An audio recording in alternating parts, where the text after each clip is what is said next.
बहुसङ्ख्यक मानिसहरू अलरेडी छुट्टिएका छन्, पहिचान भइसकेको हुन्छ हाई रिस्कमा भन्नाले जो चाहिँ बाहिरबाट यात्रा गर्छ उनीहरूको लागि हामीले गाउँबाट खोजिराख्नु परेन नि, समुदायबाट खोजिराख्नु परेन। त्यसैले अहिले पनि बहुसङ्ख्यक चाहिँ त्यही उसमा छ, केही चाहिँ यो सम्पर्कमा आएकोहरू ट्रेसिङबाट आएका छ। त्यसैले अबको दिनमा हाम्रो लागि सबैभन्दा बढी होल फोकस भनेको चाहिँ त्यही बाहिरबाट आउने नेपालीहरूको सुरक्षित व्यवस्था। हाम्रो नेपालको सन्दर्भमा मैले भनिहालेँ व्यवस्थापन यी सबै कुराहरू चाहिँ आफ्नो खालको हुन्छ। नीति भनेको देशअनुसार हुनुपर्छ होइन र, किनभने सबै ठाउँमा यो प्रकोपको प्रकृति एउटै छैन, फरक फरक प्रकृति छ। त्यो भन्न खोजेको मतलब फरक फरक भाइरसले गरेको भनेर भन्नु खोजेको होइन कि त्यो प्रकोप र सङ्क्रमणको प्रकृति फरक छ। र नेपालमा चाहिँ विशेष गरेर आयातितहरू र त्यसमाथि पनि अहिलेसम्मको उसमा चाहिँ भारतबाट आउने नेपालीहरू नै भएको हुँदाखेरि हाम्रो यो कोरोना सङ्क्रमणको अथवा यो कोभिड-19 को प्रकोपको व्यवस्थापनको सबैभन्दा ठुलो चुरो, केन्द्रीय चुरो भनेको त्यही व्यवस्थापनमा हुनुपर्छ र हाम्रो सारा शक्ति त्यहाँ लगाउनु पर्छ त्यो व्यवस्थापन। र त्यो व्यवस्थापनको पाटो छ फेरि चेन्ज छ। र त्यो व्यवस्थापन भनेको खालि सुरक्षित बसोबास मात्रै होइन। सुरक्षित बसोबास एउटा कुरा हो, त्यो सँगसँगै जोडिएको कुरा भनेको परीक्षण हो हेर्नुहोस् है। अब यहीँनिर जुन मेजर पोलिसी सिफ्ट भइरहेको छ यसले चाहिँ अन्यलता सुरु गर्छ कि हामी कहीँ नीतिगत रूपबाट कहीँ कतै त चुक्न गएको छैनौँ, कहीँ कतै हाम्रो चाहिँ ठुलो ग्याप त हामीले चाहिँ सिर्जना गरिरहेका छैनौँ भन्ने कुराहरू होइन। किनभने यो भनेको रोगको चाहिँ प्रकृति अब प्राविधिक उसमा चाहिँ फर्केर जाने हो भने प्राविधिक रूपमा हेर्दाखेरि कस्तो देखिन्छ भने बहुसङ्ख्यक व्यक्तिहरू को लक्षण हुँदैन सङ्क्रमित भएको, तर त्यो लक्षण नहुँदैमा त्यो मानिस सङ्क्रमित छैन र उसले अरूलाई सार्न सक्दैन भन्ने ग्यारेन्टी त होइन। फेरि पनि यसको त्यो प्राविधिक पाटो त्यो त स्थापित भएको पाटो हो। र अहिले हाम्रो जुन पोलिसी सिफ्ट भयो नि त्यसले त सिधै जोखिम बढाउने कुराहरूमा सङ्केत गरिहाल्छ होइन। अब 14 दिन कुर्दैमा कसैमा लक्षण नदेखिने बित्तिकै ऊ चाहिँ सुरक्षित छ भनेर भन्ने त हामीसँग त्यो अहिले त्यो प्राविधिक आधार त छैन, बनिसकेका छैन होइन। भने जुन हामीले जुन किसिमको आधारहरू खडा गरिरहेका छौँ त्यो कहीँ कतै जोखिमपूर्ण छ कि भन्ने कुरा हो। अब आइसोलेसनमा बसिरहेको छ 14 दिनसम्म आइसोलेसनमा बस्यो, 14 दिन पछाडि चाहिँ कम्प्लिकेसन के भएन भने चाहिँ बिना परीक्षण चाहिँ डिस्चार्ज गरिदिने कुराहरू आयो होइन। ऊ त आइसोलेसनमा बस्या छ भन्नुको मतलब त ऊ त सङ्क्रमित हो नि। एउटा सङ्क्रमित व्यक्ति चाहे लक्षण देखियो या नदेखियो बिरामी हो, उसको तह हुन्छ। सङ्क्रमित व्यक्तिहरूको एउटा तह हुन्छ लक्षण नदेखिने, एउटा तह हुन्छ सामान्य लक्षण देखिने, अर्को तह हुन्छ गम्भीर प्रकृतिको। त्यो जुनसुकै तहको भए पनि ऊ त सङ्क्रमित नै हो होइन। ऊ तह अनुसारको हामीले चाहिँ उसको लागि व्यवस्थापन गर्नुपर्ने हो, तर ऊ त सङ्क्रमित नै हुन्छ। अब अहिले जुन किसिमको पोलिसी सिफ्ट देखिया छ त्यसले चाहिँ कहीँ कति एउटा ग्याप सिर्जना गर्छ कि भन्ने चिन्ता चाहिँ पक्कै पनि छ। अब यसको आधार के हो अब सायद त्यो चाहिँ अब सरकारी तहबाट यसको चाहिँ व्याख्याहरू हुनुपर्ला। अब यहाँनिर हामीले विचार पुर्याउनु पर्ने कुरा चाहिँ के छ भने हामीसँग यसको चाहिँ वैज्ञानिक आधार नै छ भनेदेखि त त्यसमा हामीले विरोध गरिराख्नु परेन, हामीले चिन्ता पनि गरिराख्नु पर्दैन। त्यो चाहिँ नेपाल सरकारले अथवा सरकारी तहबाट यसको चाहिँ आओस् होइन कि यो सुरक्षित हुन्छ भने त्यस्तो किसिमको आधार छ भने हामीले पनि खुसी नै मान्नुपर्छ।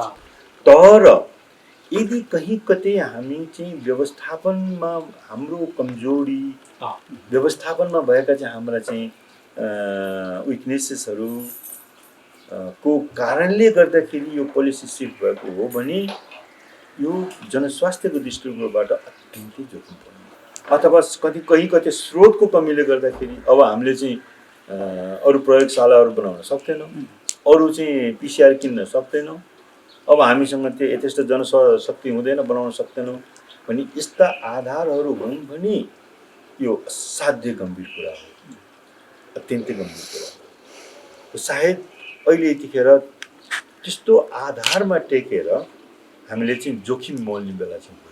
अहिलेको हाम्रो सम्पूर्ण केन्द्रबिन्दु भनेको त्यही क्वारेन्टाइनै हुनुपर्छ। त्यो क्वारेन्टाइन भनेको त्यसको क्वारेन्टाइनको चाहिँ दुईवटा यसको चाहिँ क्यारेक्टरिस्टिक्स हुन्छ है, त्यो युनिभर्सल क्यारेक्टरिस्टिक्स। एउटा क्वारेन्टाइन भनेको सुरक्षित हुनु पर्यो, दुईटा कारणले सुरक्षित।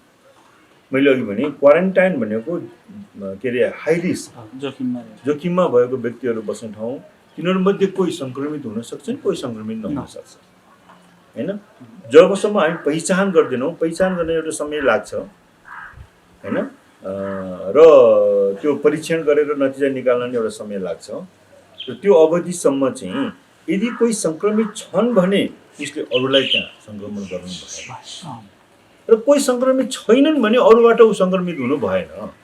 यस अर्थमा चाहिँ यो सुरक्षित हुनुपर्छ भन्ने कारण त्यो लग्जरी हामीले खोजेको हो। एकदमै त्यो त्यहाँ चाहिँ सबै किसिमको सुविधाहरू हुनुपर्छ भनेर खोजेको होइन, सुरक्षित हुनुपर्छ। र दोस्रो कुरा, सुरक्षा सँगसँगै नभई नहुने कुरा भनेको त्यो मर्यादित हुनुपर्छ, सामाजिक र मनोवैज्ञानिक पक्षबाट त्यो मर्यादित हुनुपर्छ। त्यसैले अघि मैले भने यो क्वारेन्टाइन भनेको कुनै किसिमको त्यहाँ चाहिँ मानिसहरू आफ्नो कतै बस्ने ठाउँ नभएर त्यहाँ गएका होइन, आफ्नो घर परिवार बस्ने आफ्नो सधैँको चिजहरू हुँदाहुँदै त्यहाँ बस्नुपर्ने एउटा विशेष परिस्थितिले त्यहाँ लगेको हो हैन। यद्यपि त्यो शिविर नै भए पनि त्यो मर्यादित हुनुपर्छ, त्यसमा कुनै शङ्कै छैन। तर त्यसमाथि अहिले हामीले क्वारेन्टाइनमा एउटा चाहिँ जुन किसिमको एउटा इभन आत्महत्या जस्तोहरू चाहिँ हामीले देख्यौँ, क्वारेन्टाइनबाट चाहिँ भाग्नुपर्ने स्थितिको जुन हामीले देख्यौँ, त्यहाँ तमाम जुन कुराहरू जुन छ, त्यहाँ विद्रोह भएको कुराहरू पनि हामीले देख्यौँ हैन। यी सबै कुराहरू भनेको त्यो मर्यादित नभए हैन, यो सुरक्षित र मर्यादित दुईटा घाँसिएको कुरा पनि हो। अब यो सबै कुराहरू हामीले सही ढङ्गबाट व्यवस्थित गर्न सके कि सकेन एउटा पाटो भने सुरक्षितको हिसाबले अब यहाँनिर कुरा आउँछ तपाईँले जोडेको कुरा कि यो क्वारेन्टाइन भनेकै कस्तो भने हामीले चाहिँ जोखिममा भएको बढी जोखिममा भएको व्यक्तिहरूलाई त्यहाँ एउटा निश्चित समयसम्म निगरानीमा राखेर अब यो मानिस या अब जोखिममा छैन भनेर ग्यारेन्टी गर्ने, यहाँ यो सङ्क्रमित भयो भनेर व्यवस्थापन गर्ने। यति कम्प्लिट नहुन्जेलसम्म त्यो क्वारेन्टाइनको प्रोसेस कम्प्लिट हुँदैन, क्वारेन्टाइनको अर्थपूर्ण पनि हुँदैन। अब यो दुईटै कुरा यदि हामीले मिस गऱ्यौँ भने त्यो न क्वारेन्टाइनको अर्थ भयो, न यसले चाहिँ जोखिम रोक्न सक्यो, न सङ्क्रमण रोक्न हेल्प। त्यस कारण यो कुराहरू त होइन र, त्यस कारण यसलाई अलिकति उफ्रेर हामी चाहिँ आइसोलेसनमा गयौँ। त्यो क्वारेन्टाइन भनेको त्यो आधार हो र हाम्रो अहिलेको सम्पूर्ण शक्ति र सम्पूर्ण हाम्रो फोकस चाहिँ, सम्पूर्ण त नभनौँ ठुलो हाम्रो चाहिँ फोकस क्वारेन्टाइनको चाहिँ सुरक्षित व्यवस्थापन र मर्यादित व्यवस्थापनमा हुनुपर्छ भनेर मैले भन्न खोजेको थियो। अनि त्यस पछाडि पहिचान भएकाहरूको चाहिँ अनि आइसोलेसनको व्यवस्थापनमा अनि र आइसोलेसन भनेको सबै सङ्क्रमितहरूलाई एकदमै त्यो सोफिस्टिकेटेड हस्पिटलमा चाहिँ राख्नु पर्दैन। यदि कुनै लक्षण नभएका सङ्क्रमित व्यक्तिहरू हुनुहुन्छ भने उहाँहरूलाई अलिकति विशिष्ट रूपमा चाहिँ अलिकति सुधारिएको क्वारेन्टाइन जस्तै भएको छ होइन, किनभने उहाँहरूको केही लक्षण छैन तर उहाँलाई क्वारेन्टाइनमा आइसोलेसनमा राख्नुपर्ने कारण के हो भने उहाँहरूबाट सङ्क्रमित हुनसक्छ। त्यो समुदायमा उहाँलाई छोड्न सकिन्छ कि सकिँदैन यो मूल्याङ्कन गर्नुपर्छ। अब यहाँनिर मेजर सिफ्ट पोलिसी सिफ्ट केनिर भयो भने होम बेस क्वारेन्टाइन र होम बेस आइसोलेसनको नीतिहरू आउन थाल्यो है, यो अयोसँग जोडिएको कुरा हो। अब यो हामीले व्यवस्थापन गर्न नसकेको हाम्रो कमजोरीसँग जोडिएको हो भने त्यसको एउटा पाटोबाट हामीले मूल्याङ्कन गर्नुपर्छ, तर वैज्ञानिक आधारसँग जोडिएको हो भने अर्को पाटोबाट मूल्याङ्कन गर्नुपर्छ। र म चाहिँ व्यक्तिगत रूपबाट म चाहिँ के भन्छु भने सिद्धान्त त होम बेस आइसोलेसन हुन्छ, अघि मैले भने सुधारेको क्वारेन्टाइन जस्तै हो र होम बेस्ड क्वारेन्टाइन पनि हुन्छ। कतिपय देशहरूमा होम बेस्ड क्वारेन्टाइन पनि भएको छ, होम बेस्ड आइसोलेसन पनि भएको छ, विकसित भन्ने देशहरूमा पनि भएको छ। तर यो सबै कुरा सामाजिक परिवेशबाट पनि हेर्नु जरुरी हैन। अब हाम्रो जस्तो एउटा सामाजिक आर्थिक परिवेशमा होम बेस्ड क्वारेन्टाइन र होम बेस्ड आइसोलेसन कतिको सम्भावना र सुरक्षित हुन सक्छ त्यो मूल्याङ्कन गर्नु। सहरका केही परिवारहरू हेरेर हुँदैन, केही परिवारहरूमा त्यो सम्भावना होला। सुदूरपश्चिममा जानुहोस् हैन, जहाँको बसोबास, जहाँको पारिवारिक संरचना, जहाँको चाहिँ एउटा पारिवारिक हाम्रो चाहिँ अन्तर सम्बन्ध जे जस्ता छौँ, जसरी हामी बस्छौँ, त्यो परिवेशमा एकचोटि कल्पना गर्नुहोस् न, एउटा सङ्क्रमित व्यक्ति त्यहाँ गएर कति सुरक्षित होला। सङ्क्रमित व्यक्ति भनेको त अब त उसको सुरक्षाको कुरा होइन नि हो त। आइसोलेसन भनेको त्यो सङ्क्रमित व्यक्तिको सुरक्षाको कुरा होइन। आइसोलेसन भनेको त उसबाट अरूलाई सङ्क्रमण हुन रोक्नेको व्यवस्थापन हो नि त। त्यसो हुनाले अहिले जुन किसिमको एउटा पोलिसीको कुराहरू देखिरहेको छ त्यो चाहिँ अलिकति गम्भीर भएर हेर्नुपर्छ भन्ने मलाई लाग्छ कि हाम्रो परिवेशमा यो सम्भावना छ कि छैन हैन। र यदि त्यो वास्तवमा हामीले होम बेस्ड आइसोलेसनलाई प्रभावकारी बनाउन सकेनौँ भने त फेरि पनि यसले ठुलो जोखिमलाई सङ्केत गर्छ हैन र।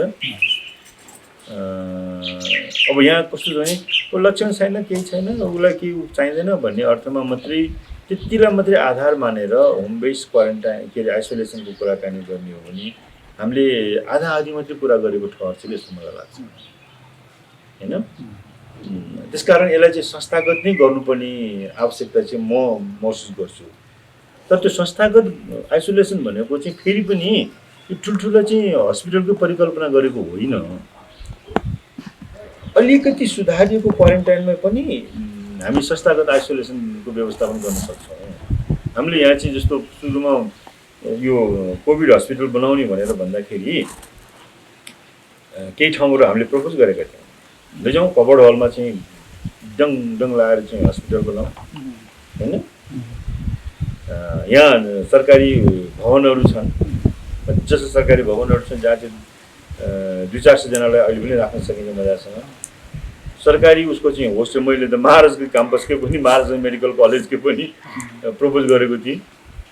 कलेज बन्द छ भनेदेखि त्यसलाई चाहिँ त्यो होस्टेललाई हस्पिटलको नजिक पनि छ हैन, त्यो होस्टेललाई हामीले चाहिँ मजाले आइसोलेसन गरेर राख्न जति भए पनि सकिन्छ त्यहाँ।